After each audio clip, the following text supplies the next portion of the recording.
അനിയത്തിക്കുട്ടിയുടെ ബർത്ത്ഡേക്ക് വേണ്ടിയിട്ട് ബ്രദർ ചെയ്തൊരു ഓർഡർ ആട്ടോ. അപ്പോൾ ഒരു കുഞ്ഞു പെൺകുട്ടീനെ വരയ്ക്കണം എന്നായിരുന്നു എന്നോട് പറഞ്ഞ്. രാവിലെ എന്നോട് പറഞ്ഞ് ഓർഡർ ചെയ്ത കേക്കാട്ടോ. അപ്പോൾ വൈകിട്ട് കൊടുക്കാൻ വേണ്ടിയിട്ടായിരുന്നു.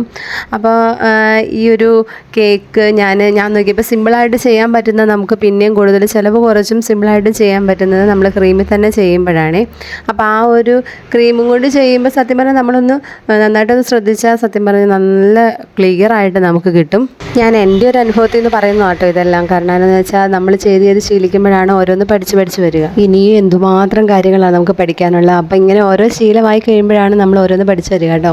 പിന്നെ ഇത് ശരിക്കും പറഞ്ഞാൽ നമ്മൾ ക്രീം ഇച്ചിരി കുറച്ച് നല്ലവണ്ണം നമ്മൾ പൈപ്പിംഗ് ബാഗിൽ ഇട്ടിട്ട് കൈ കൊണ്ട് ലൂസാക്കിയിട്ട് വേണം ആ സംഭവങ്ങളെല്ലാം നമ്മൾ ക്രീമിൽ വരയ്ക്കാൻ എടുക്കുമ്പോൾ നമ്മൾ അത്രയും നല്ലപോലെ ലൂസാക്കിയിട്ട് വേണം.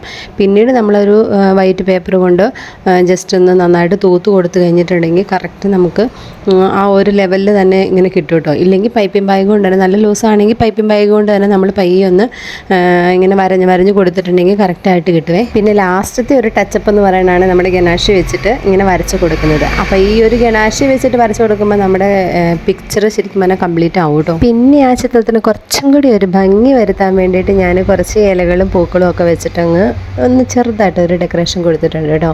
അപ്പം ഓർഡർ ചെയ്ത ആൾക്ക് ഒത്തിരി ഇഷ്ടപ്പെട്ടു എന്ന് പറഞ്ഞു. അപ്പോൾ നിങ്ങൾക്ക് ഇഷ്ടമായോ?